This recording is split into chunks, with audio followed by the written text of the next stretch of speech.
네, 안녕하세요. 성정길입니다. 오늘도 웅달님 모시고 이야기 나눠보겠습니다. 네, 안녕하세요, 웅달님. 네, 안녕하세요. 요새 반도체 쪽에 변동성이 되게 심한 것 같은데, 네, 시황 네. 어떻게 보시나요?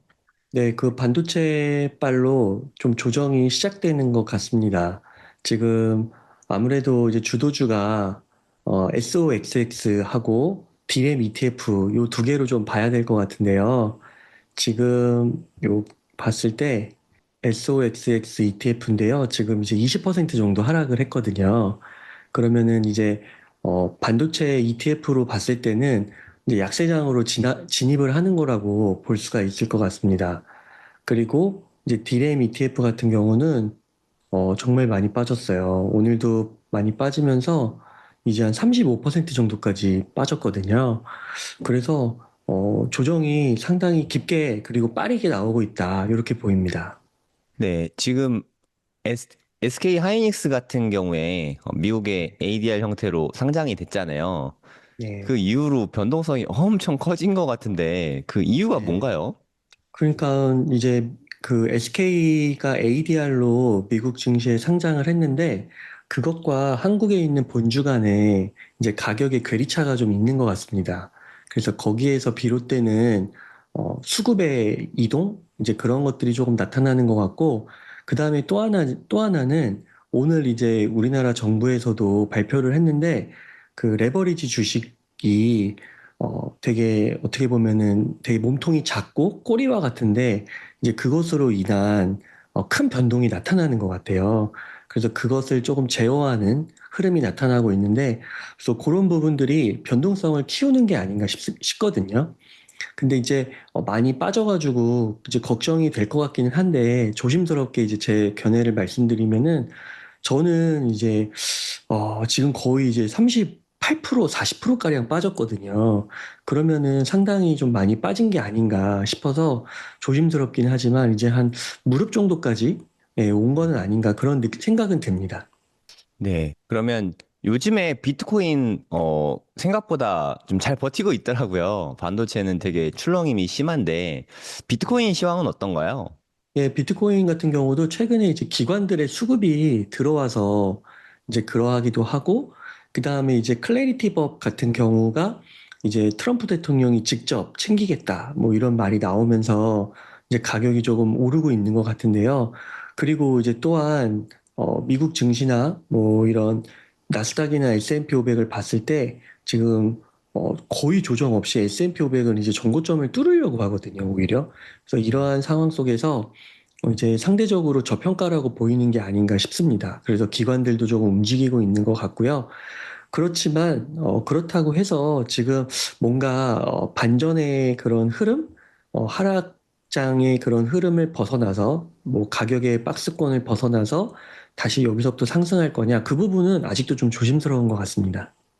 그럼 지금 타이밍에 반도체도 많이 떨어졌고, 비트코인도 좀 많이 떨어져 있는 상태인데, 어디 쪽에 좀 힘을 좀 실어서 투자를 하면 좋을까요?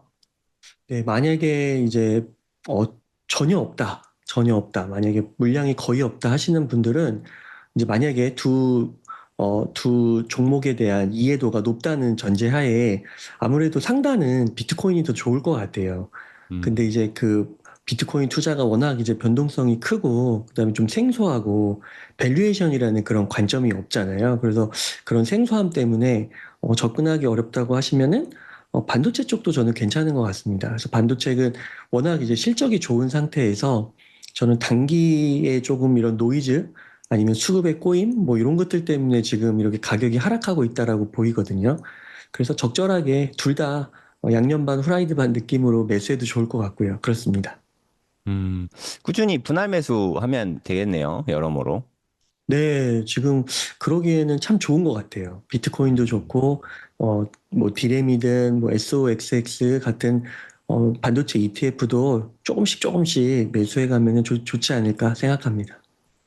요새 그 변동성의 끝판왕이 SK 하이닉스인 것 같은데, SK 네. 하이닉스 뭐 그쪽으로 모아가는 건 어떻게 생각하시나요?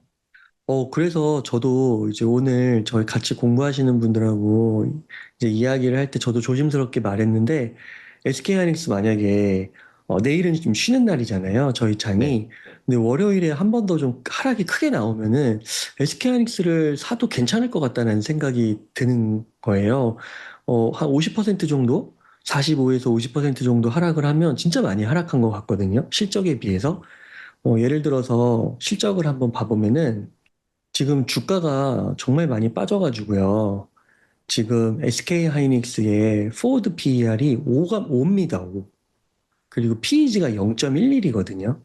그런데 이게 지금 마이크론도 조정을 받아가지고 많이 빠지긴 했는데요. 마이크론 같은 경우를 보면은 11.60이 나오잖아요. 음. 그러니까 SK하이닉스가 마이크론보다 기술력은 앞서고 또한 ADL 상장도 했고 그리고 퍼도 이렇게 낮은 거를 볼 때 그리고 또한 볼 때 우선 주가가 저는 최소 2배 이상 갈 수 있는 그 이제 폭이 생긴 것 같아요. 주가가 하락함으로 인해서요. 그리고 이제 실적이 아무래도 이제 마이크론 CEO에 의하면 4분기 실적이 여전히 좋고 그다음에 최태원 회장님의 발언에 의하면은 뭐 2030년까지도 그 공급 초과 이런 거 없다. 수요가 넘친다. 이제 이런 말들을 봤을 때 그 최소 2배지 앞으로 더 폭이 커질 것 같거든요. 그래서 인공지능 시대에 디램은 어느 정도 포트폴리오에서 꼭 가져가야 되는 게 아닌가 싶습니다. 근데 의외로 마이크론이 PEG가 SK 하이닉스보다 훨씬 낫네요. 성장률이 더 높은가 봐요, 마이크론이. 그 마이크론도 그 한 일주일 안 된 것 같은데요. 그 미국의 반도체 투자로 2,500억 달러로 확대하겠다라고 얘기를 했거든요. 그러니까 이게 그 자꾸 이렇게 짓는 거에 대해서 지금 이제 시장은 우려를 해서요. 이게 공급 초과가 나타나는 거 아니냐 이렇게 말하고 있는데 그게 아니라 오히려 수요가 너무 크다라는 거라고 또 해석할 수 있을 것 같거든요. 그리고 이 이제 삼성전자나 SK하이닉스나 마이크론의 CEO나 또 기업 차원에서 임직원들이 그 사이클 산업에 대한 이해가 높고, 왜냐면 그곳에 있었으니까요. 그리고 이런 공급 초과에 대한 두려움이 있는 거죠, 공포가. 그래서 이제 그런 것들을 다 계산해서 지금 이제 증설을 하고 있다라고 이야기를 하는 분석도 있거든요. 그래서 그런 차원에서 봤을 때는 마이크론도 굉장히 실적이 좋다라는 것이죠. 지난주에 그 중국의 메모리 기업 있잖아요. 창신 메모리. 그쪽 맞습니다. 상장 이슈에 대해서도 말씀을 좀 해주셨던 것 같은데, 네, 자금 조달을 꽤 많이 하는 것 같거든요. 한 14조 네, 조달한다고 하는데, 네. 그게 앞으로 메모리 반도체 시장은 뭐 어떤 영향을 끼칠까요? 네, 그 부분이 지금 이제 반도체 쪽에 큰 조정을 갖고 온 하나의 메이저 이슈 같습니다. 지금 그게 이제 창신 메모리 반도체거든요. 그래서 이제 티커명을 CXMT라고 하는데 이제 그쪽에서 7월 24일, 그러니까 한 일주일 정도 후에 이제 상하이에서 상장을 하는데요. 지금 이게 중국 지도인데요. 여기 허페이시 여기에 이제 그 본사가 있습니다. 그래서 팹이 여기에 있거든요. 그래서 여기에서 이제 이번에 상장을 하면서 이제 엄청난 그 자금 조달을 통한 이 이제 메모리 시장에 뛰어드는 것이죠. 그래서 지금 글로벌 드램 시장에 우선 지금 현재 명확한 4위 업체이고요. 이제 마이크론을 따라잡는다. 이제 이런 이야기가 나오고 있습니다. 그래서 지금 이제 웨이퍼 기준으로 봤을 때는 이게 35만 장을 목표로 이 공장을 미친 듯이 짓고 있는데, 이것이 이제 완성이 되면은 이제 업계 3위인 마이크론과 거의 동등한 수준이 될 거라고 얘기를 하고 있어요. 근데 이렇게 하기 위해서는 엄청나게 이제 많은 시설 투자가 들어가야 되겠죠. 자금 조달로 인해서 이제 7월 24일, 27일에 IPO를 하게 됩니다. 근데 여기서 재미있는 부분이 뭐냐면은 IPO 처음에 그 공모가액이요 2배가 된 거예요, 갑자기.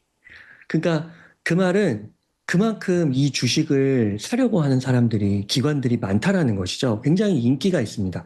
그래서 만약에 그 가격으로 공모를 해서 성공을 하게 되면은 PER이 무려 300이 나온다고 해요. 그러면 아까 앞에서 봤을 때 마이크론이 한 11, 그리고 SK하이닉스가 5 이렇게 나오고 있거든요.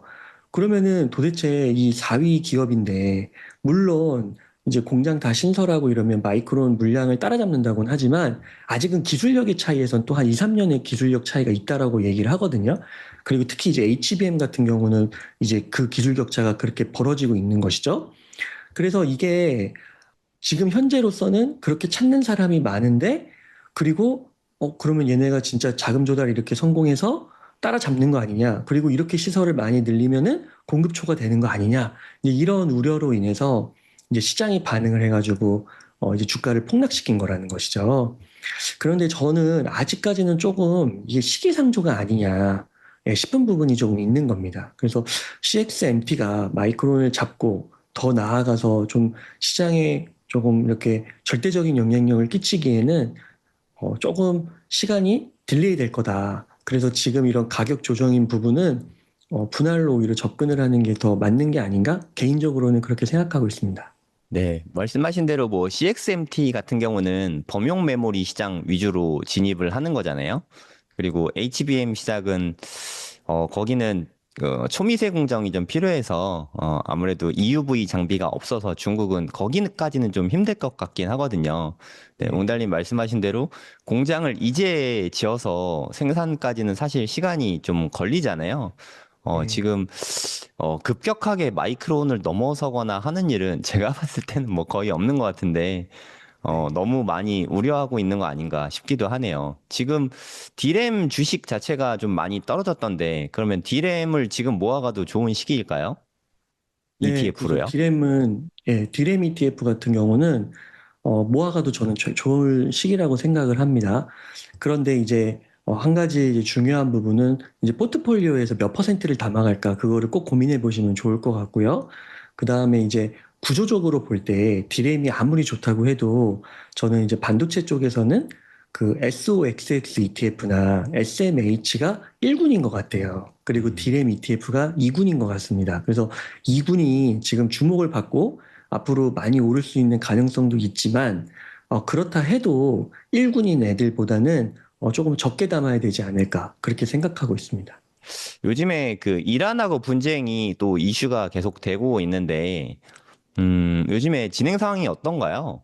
요즘에는 뭐 계속 뭐 주고받고 계속 갈등하고 이런 상황이고 뭐 트럼프 대통령이 또 언제 또 이야기를 이렇게 해가지고요 막 멘트를 막 날리잖아요.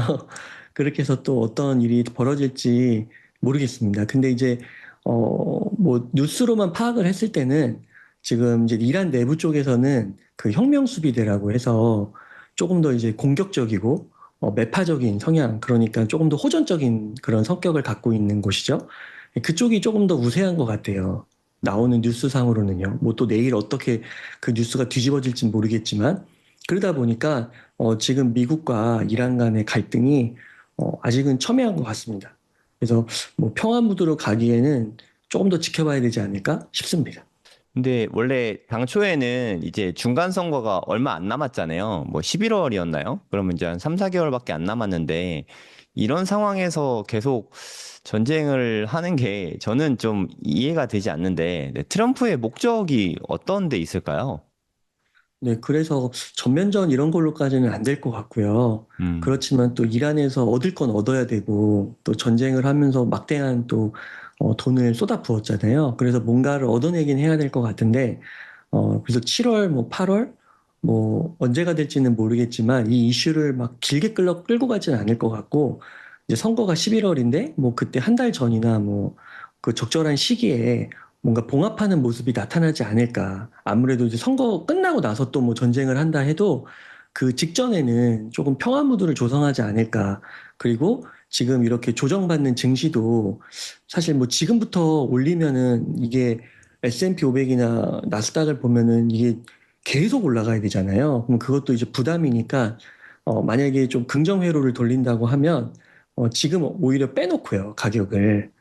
그 다음에 선거 전에 조금 올리는 그런 분위기를 조성하지 않을까 또 그렇게도 생각해 볼 수 있을 것 같습니다. 혹시나 이런 전쟁 이슈로 인해서 좀 이렇게 주가가 눌리거나 하면 그때는 조금 과감하게 매수 찬스로 삼아도 될까요? 네, 그렇습니다. 그래서 뭐 이제 S&P 500이나 나스닥 같은 경우는 지금 거의 조정이 없어요. 지금 우리가 모든 눈이 반도체로만 거의 집중이 돼 있어가지고 반도체만 집중하게 되는데 반도체 ETF로 접근을 하면은 저는 아무리 많이 빠져도 50% 정도면은 진짜 많이 빠진 것 같거든요. 그리고 한 30% 빠지기 시작하면은 그때부터는 조금 적극적으로 담으셔도 될 것 같고요. 그래서 40% 전후로 해서 조금 적극적으로 만약에 내가 반도체가 없다면 적극적으로 조금 매수를 하는 거 나빠 보이지 않고 디램 같은 경우도 지금 이제 35% 하락이 나왔잖아요. 그리고 아까 말씀드린 SOXX 주도주 ETF였죠. 그것도 지금 20% 하락이 나왔고요. 그래서 지금부터는 조금 적극적으로 살펴보셔도 좋을 것 같습니다. 그리고 요즘에 또 이슈 중에 하나가 아무래도 물가에 관심이 다들 많을 것 같은데, 최근에 이번 주에 발표가 다 있었잖아요. CPI, PPI 다 발표가 있었는데, 기대치보다 좀 생각보다 낮게 나왔어요. 네, 이건 어떻게 보세요? 네, 그 부분이 그 비트코인에게도 굉장히 호재로 다가온 게 아닌가 싶고요. 그 다음에 지금 저도 이 부분이 어떻게 될지는 모르겠는데 그 워시 연준 의장이 좀 중요한 발언 중에 하나가 인플레에 있어서 그 인공지능 투자로 인한 인플레와 진짜 순수한 뭐 소비로 인한 인플레를 좀 구분해야 된다 이런 발언을 했었거든요. 이런 취지의. 그러니까 지금 인플레 수치가 우선 잡히고 있고 그다음에 인플레 수치가 다소 높다고 해도 거기에는 이제 막대한 그 데이터 센터 AI에 대한 투자로 인한 인플레가 있다라는 것이죠. 그러니까 그 인플레는 좋다라는 겁니다. 그것이 끝나고 나면은 자연스럽게 수그러든다라는 것이죠. 근데 지금 정말로 막 조 단위로 막 수천억 달러 규모로 이제 집행이 되고 될 예정이고 하다 보니까 거기에 뭐 모든 원자재들이 어마어마하게 들어가잖아요. 그러니까 물가 상승으로 이어질 수밖에 없다라는 것이죠. 하지만 그것은 영원히 이어지는 게 아니라 오히려 시간이 지나면 생산성 향상으로도 이어질 수 있는 것이고요. 그래서 그 부분을 구분해서 봐야 된다. 뭐 우리가 조금 긍정적으로 보면은 금리 인상이 한 번 정도는 나올 수 있을 것 같아요, 연내. 근데 이제 두 번까지는 안 나올 것 같기도 하고, 그 다음에 오히려 내년에 좀 들어서면은, 금리 인하에 대한 이야기도 좀 적극적으로 나올 수 있지 않을까. 그리고 이제 금리는 한 번 정도 인상되는 거는 큰 이슈는 안 되는 것 같아요. 시장에서 워낙 지금 S&P 500에 있는 기업들도 실적이 좋게 예상이 되고 있거든요. 그리고 이제 뭐 나와봐야 알겠지만 아직은 이제 좋게 나올 거라고 예상이 되고 있고 특히 이제 반도체 관련해서도 지금 조정은 받고 있지만 앞으로 실적이 나쁘지 않고 오히려 좋을 것이다라는 예상들이 나오고 있기 때문에 금리가 한 번 정도 오르는 거는 그것보다 더 크게 오르는 실적 때문에 큰 문제는 없다라고 보이기는 하는데요. 그래도 이제 아직 그게 숫자로 딱 찍힌 게 아니니까 기대감만 있는 거니까 조금 주목해야 할 필요는 있는 것 같습니다. 근데 그런 차원에서 보더라도 그 반도체랑 그 SOXX나 디램 ETF 같은 경우는 좀 많이 조정을 받은 것 같아요. 그래서 괜찮지 않나 조금씩 접근하는 거는 그렇게 생각합니다. 네, 그러니까 사실 제가 느끼기에는 요즘에 이렇게 반도체 AI 데이터 센터 짓고 막 투자가 많이 들어가잖아요. 이게 약간 우리나라 뭐 60년대, 70년대 고속도로 까는 느낌하고 저는 좀 비슷하게 네. 느껴지거든요. 네네네네. 웅달님은 그런 거 어떻게 보세요? 예, 맞습니다. 저도 그렇게 봅니다. 그 인터넷 혁명이든, 뭐 전기 혁명이든, 뭐 자동차 혁명이든, 고속도로 혁명이든, 기차 혁명이든, 뭐 운송수단의 그런 혁명에 있어서 그 인프라를 지금 놓는 것 같습니다. 음. 그래서, 이제 시작일 수도 정말 있을 것 같아요. 이렇게 많이 올랐지만, 그럼에도 여기서도 뭐 두 배 그 이상으로도 갈 수 있는 그런 흐름들이 나타나지 않을까. 네, 그렇게 생각합니다. 그리고 이제 그런 인프라가 깔리고, 실제로 그거를 서비스하는 기업들, 빅테크들이 나오고, 그리고 이제 그런 것들을 AI 에이전트의 시대로 조금 시간은 걸릴 거지만 거기로 넘어가게 되면은 그거를 결제하는 데 있어서 이제 암호화폐, 스테이블 코인이나 비트코인이나 뭐 이더리움이 됐든 그러한 것들이 주목을 받지 않을까 그렇게 생각합니다. 네, 뭐 이야기 난 김에 시나리오적으로 앞으로 이게 잘 활성화되고 데이터 센터 덕분에 AI가 되게 발전하게 되면서 생산성을 좀 많이 끌어올릴 거라고 사람들이 많이 이야기하잖아요. 만약에 우리가 기대했던 대로 다 이루어지면 앞으로 이렇게 주식 시장이나 비트코인 시장이 어떤 식으로 발전할 수 있을지 한번 상상을 한번 해보고 싶거든요. 어떤 식으로 이루어지게 될까요? 만약에 잘 된다면. 저는 뭐 이제 큰 이슈를 봐야 될 것 같은데요. 큰 흐름을 아무래도 2030년까지 그 정도를 내다보면은 좀 큰 두 축은 AI와 그다음에 암호화폐 같습니다. 그래서 이제 인공지능이 이제 전 산업에 그리고 전 사회에 퍼지겠죠. 그러니까 지금 모든 회사에 인터넷을 안 쓰는 사람이 없고 안 쓰는 개인들이 없잖아요. 전 글로벌적으로. 근데 AI도 그렇게 될 거라고 보는 거죠. 그러면은 그렇게 생각하면은 그 휴대폰도 이제 거의 전 국민에게 그 아프리카에 있는 국민들에게도 모바일이 많이 쓰이고 있잖아요. 그런 측면에서 봤을 때는 이제 AI가 엄청나게 커질 거라는 것이죠. 그리고 그 AI가 가게 되면은 이제 AI 에이전트의 시대라고 정말로 비서죠. 예, AI 비서라서 어떤 말 한마디만 하면은 진짜 뭐 처음부터 결제, 예약 뭐 이런 거 모든 걸 다 해주는 알아서 나를 너무나도 잘하는 그런 것까지도 이제 발전을 뭐 향후 5년 안에 할 수 있다라고 보고 있고 그렇게 되면은 어마어마한 이제 반도체가 들어가겠죠. 뭐 메모리나 비메모리 할 것 없이 그렇기 때문에 이제 SOXX, 뭐 SMH, 디램 ETF 이런 것들이 좋아 보이는 것이고요. 그 인프라로 그거를 이제 기초로 해서 빅테크들, 뭐 마이크로소프트라든지 메타라든지 뭐 애플도 그렇고요. 구글도 그렇고요. 그런 것들이 이제 서비스를 실제로 내 보이면서 또 엄청나게 돈을 벌어들일 것이고요. 그 다음에 이제 거기에서 쓰이는 돈이 바로 이제 국경을 넘어들고, 그 다음에 인간의 개입 없이 안전하게, 그리고 빠르게, 정확하게, 그리고 투명하게 움직일 수 있는 그게 바로 이제 스테이블 코인 쪽이 되겠죠. 암호화폐나. 그래서 그쪽이 스테이블 코인도 이제 연평균 산업의 성장률이 한 20%에서 30%를 잡거든요. 지금 AI 쪽도 한 25%까지 잡더라고요. 그러니까 거의 두 개가 비등비등해요. 그래서 이 두 가지 축을 놓치면 안 된다. 근데 공교롭게도 보면은 이제 비트코인이 지금 가격이 안 좋아서 그렇지 다음 사이클의 정점이 29년 10월이거든요. 그럼 거의 2030년이죠. 그리고 AI 쪽도 29년 30년을 보거든요. 그러니까 이제 그 두 시기가 거의 맞물리는 2020년 후반, 그때는 AI와 이 암호화폐에 조금 더 이렇게 발을 담그고, 이런 큰 변동성 가운데서도, 그래도 소량이라도 뭐 이렇게 투자를 해놓으신 분들은, 그래도 소기의 성과를 거두시지 않을까, 그렇게 생각합니다. 그 스테이블 코인 말씀해 주셔서 그리고 아까 클래리티 법안도 잠깐 말씀을 해 주셨잖아요.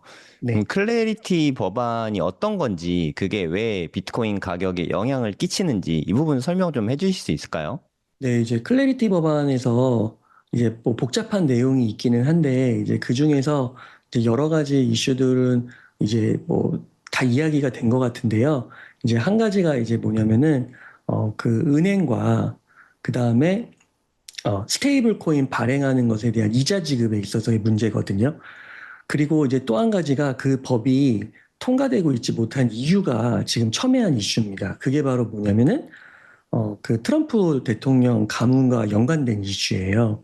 그래서 트럼프 대통령이 암호화폐를 가문이 발행을 함으로써 거기서 이제 막대한 이익을 취했다 이것이죠. 그래서 이제 그것이 클래리티 법안이 사적 이익을 취하기 위한 방편으로 쓰이는 것이 아니냐. 거기에 대해서 이제 논란이 있는 것이거든요. 그래서 이제 클래리티 법안이 이제 통과가 되면은 이 암호화폐에 그냥 기본적으로 제도권이 더 진입을 할 수 있고 믿을 수 있는 그런 인프라가 법과 규정이 생긴다라고 보시면 될 것 같아요. 그래서 이제 그것들이 이제 통과됐을 때 뭐 비트코인뿐만 아니라 뭐 이더리움이라든지 그리고 스테이블 코인을 발행하는 그런 코인들, 회사들 그러한 것들이 좀 더 이제 대중이나 다른 기관이나 큰 자산운용사나 이런 데 접근성이 제도권 금융이나 이런 데 접근성이 커지는 것이죠. 예, 근데 이제 거기에 이제 트럼프 대통령의 가문의 그런 연관성 때문에 이게 계속 좀 지연이 되는 것 같습니다. 그러면 연내에는 클래리티 법안 통과를 좀 기대해 볼 수 있는 건가요? 그게 계속 바뀌더라고요. 뭐 칼시나 이런 데 가서 보니까 예측하는 사이트들이요. 뭐 연내 통과 확률이 뭐 60, 70까지 갔다가 최근에는 뭐 한 40까지도 떨어지고요. 그 다음에 또 그 신시아 루미스 같은 경우는 어 이제는 통과시켜야 된다고 하면서 막 클래리티 법안의 그 초안 원문을 공개하겠다고 막 얘기도 하고요. 뭐 트럼프 대통령은 직접 자기가 챙기겠다고 하고요. 그래서 이게 너무 분분합니다. 그래서 이게 예측이 사실 불필요할 정도로 어떻게 흘러가고 있는지를 모르겠어요. 너무 하루하루가 달라져가지고요. 근데 빠르면은 8월에도 통과될 수 있다고 하네요. 그래서 한번 지켜보시면 좋을 것 같습니다. 그럼 만약에 그 법안이 통과되면 영향을 가장 많이 받을 주식이나 종목들은 어떤 것들이 있을까요? 제 개인적으로는 이더리움하고요. 그 음. 다음에 서클 쪽이 될 것 같습니다. 지금 서클 주가 한번 좀 볼 수 있을까요? 네, 또 최근에 주가가 엄청 많이 빠진 것 같은데, 네. 서클 이렇게 좀 주가 낮을 때 좀 모아가는 건 어떻게 보시나요? 아, 네. 그 제가 조금 조심스럽기는 한데 제가 서클이라고 너무 이렇게 단정 짓기는 했는데요. 이제 말씀드리고자 하는 거는 스테이블 코인이거든요. 스테이블 네. 코인과 관련된 회사들인데 이제 그 중에서 저는 이제 서클이 그래도 좋아 보인다. 미국에서 제도권으로 인정도 받고 또 며칠 전에 그 은행권으로 인가가 됐거든요. 그 최초로요. 그래서 그런 호재들로 인해서 저는 서클이 괜찮다고는 보이는데요. 지금 가격이 이렇게 하락하는 이유는 뭐 암호화폐 전체적으로 우선 좋지 못하고요.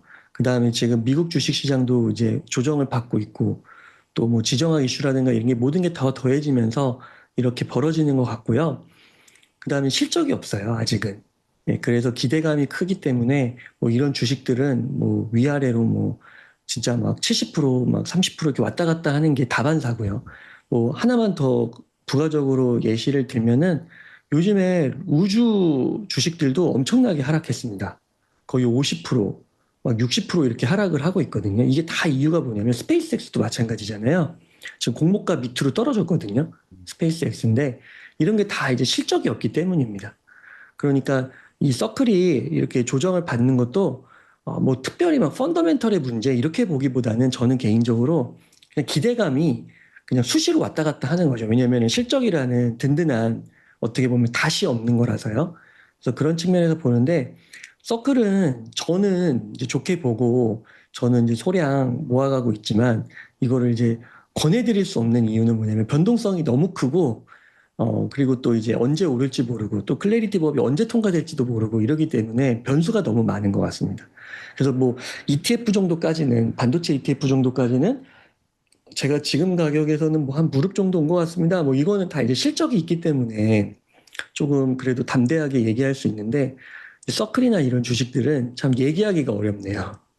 그럼 얘네들은 아직 실적이 안 찍히고 있어서 미래 가치가 있긴 하지만 아직은 좀 검증이 필요하다. 이렇게 보면 되겠네요. 네, 맞습니다. 근데 또 재밌는 건 여기서 갑자기 2배 오른다고 해도 이상할 게 없는 것 같아요. 네. 실적이 없는 주식들의 좀 위험성이랄까? 좀 그런 부분이 좀 네. 있는 것 같네요. 실적 예약이 나왔으니까 말인데, 이번 주에 그 TSMC랑 ASML 실적 발표가 있었잖아요. 네. 근데 신기한 거는 요새 다 특징인데, 반도체주는 항상 실적이 너무너무 말도 안 되게 좋게 나오거든요. 네. 그런데 그 이후에 주가는 항상 빠지고 있는데, 이거 대체 왜 그런 건가요? 네, 이게 이제 공통적인 사항은 앞에서 말씀드린 대로 이제 지정학 리스크가 있는 것이죠. 그다음에 셀더 뉴스로 해서 이제 이 모든 좋은 것들을 이미 가격에 반영을 해놨다가 이제 실적이 엄청 좋다는 이제 정점의 뉴스가 탁 터졌을 때 팔고 나오는 것이죠.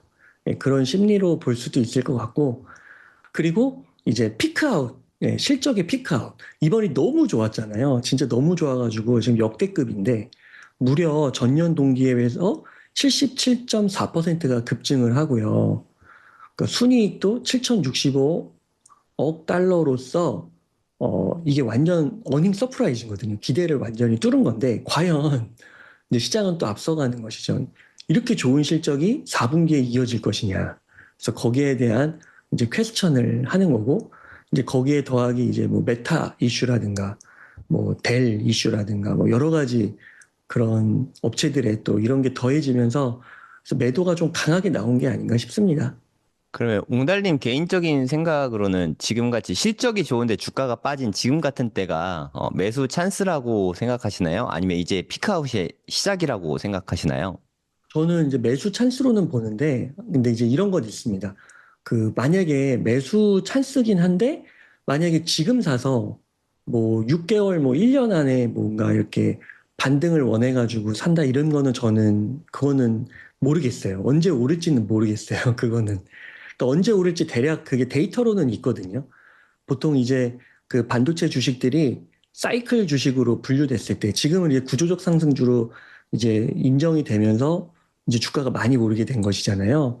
근데 과거에 메모리 그 사이클 그 주식으로 인정을 했을 때는 보통 피크를 찍고 바닥까지 한 1년 정도 걸리고요.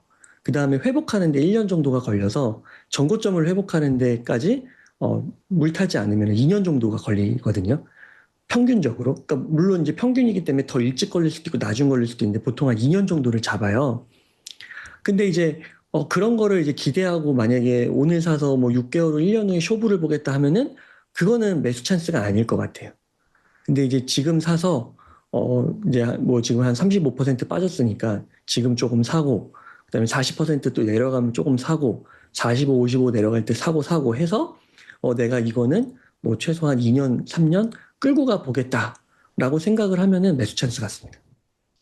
그러면 요즘에 그 웅달님께서 그 암호화폐 쪽이랑 반도체나 AI 쪽 이런 쪽 많이 말씀을 해주셨는데 이건 뭐 그냥 재미 삼아서 만약에 웅달님이 현재 금융자산은 현금만 있다고 가정을 할게요. 웅달님이요. 다른 사람이 아니라. 네. 현금만 100%가 있고, 뭐, 한 10억 정도 현금성 자산이 있다. 그래서 네. 이제부터 금융자산에만 좀 투자를 하려고 하는데, 부동산 빼고요. 그러면 네. 웅달님은 포트폴리오를 어떻게 잡고 어떤 식으로 분할 매수를 하시겠어요? 네. 어려운 질문인데요. 만약에 하겠다고 하면 비트코인을 우선 사겠습니다. 그래서 비트코인을 최소 3억을 사겠습니다. 한 한 3억에서 방에요? 5억, 네, 3억에서 5억 살까요? 아니, 그, 한 방이라기보다는 지금 당장에 만약에 한 3억 정도를 산다. 3억 정도를 우선 해볼게요. 3억을 산다 하면은 지금 그냥 당장 1억 정도는 살 것 같아요. 아, 그리고 나서 한 연말까지 해가지고 2억을 분할로 음, 담는 거 괜찮아 보이고요. 그 다음에 한 5천에서 1억 정도는 이더리움을 사고 싶네요. 오. 네, 이더리움도 한번 사면 좋을 것 같고요. 그 다음에 이제 서클, 뭐 MSTR, 뭐 비트마인, 뭐 마라 이런 거 해가지고 한 5천에서 1억 정도 한번 사볼까요? 음, 네, 그렇게 해서 이제 암호화폐 쪽으로 한 5억 사고요. 네. 사보고 그 다음에 이제 반도체 쪽을 반도체 쪽을 뭐 한 4 정도? 한 3 정도 살까요? 예, 그래서 여기서는 이제 뭐 SOXX나 SMH나 디램 쪽 합쳐가지고요. 뭐 한 3, 4 사고 나머지 10%는 뭐 워런 버핏처럼 뭐 단기 국채 갖고 있을까요? 현금이나 뭐요 정도 음, 포트폴리오면 괜찮지 않을까 싶고요. 근데 이제 요거는 이제 저라니까 말씀을 드린 거고 여기 지금 S&P 500이나 나스닥 같은 게 빠져 있잖아요. 그래서 네. 저는 그냥 저라면 그렇게 살 것 같습니다. 그러니까 남에게 추천할 때는 SPY나 QQQ 이런 거 추천을 해주겠지만 웅달님이 투자할 땐 예, 빼고 투자한다 이런 말씀인가요? 그렇죠. 저는 남에게 투자하면은 이제 S&P 500 나스닥은 한 절반 이상 깔아야 될 것 같아요. 음, 그거를 50%한 60% 깔고 나서 비트코인하고 이런 것도 뭐 한 10%? 네, 음, 반도체 뭐 20% 이렇게 담지 않을까 싶습니다. 알트도 하지 말라고 할 것 같고. 음. 네. 이더리움은 사시잖아요. 그러니까 이더리움도 사지 말라고 해야 될 것 같아요. 아, 남에게 얘기한다면. 남에게 얘기할 때. 네. 그러니까 멘탈 문제일까요? 남에게 추천하는 게 다른 이유는? 맞아요. 그러니까 저는 이렇게 생각을 하거든요. 심지어 지금 뭐 50%, 60%가 떨어져 있다고 하더라도요. 저는 그거 다 회복할 수 있을 거라고 생각이 들어요. 비트코인이요? 이게 비트코인이든 이더리움이든 뭐 아, 네. MSTR이든 비트마인이든 전 반토막 이상 났어도 그 반토막을 회복하려면 100%가 올라야 되잖아요. 그리고 몇 배씩 올라야지 회복을 하잖아요. 근데 저는 개인적으로는 정말 이제 제가 욕을 먹을 수 있어서 좀 조심스럽긴 한데 이제 아까 말씀드렸죠. 제가 하는 투자 방식과 다른 사람에게 투자하는 방식은 나뉜다고요.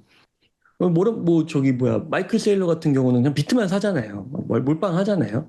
그런 사람이 있는가 하면은 아닌 사람이 있는 거니까 저는 이제 제 입장에서 말씀드리면 저는 뭐 50%가 빠져도 다 회복할 수 있을 거라고 봐요. 예, 이더리움은 더 오를 테니까. 음, 근데 이제 그 결과만 얘기할 수가 없는 거죠. MDD라는 측면을 봐야 되는 거죠. 변동성. 근데 그 변동성을 견뎌낼 사람이 많지 않다. 음. 그렇기 때문에 권할 수가 없다. 특히 공개적으로는요. 이제 그렇게 볼 수 있는 거죠.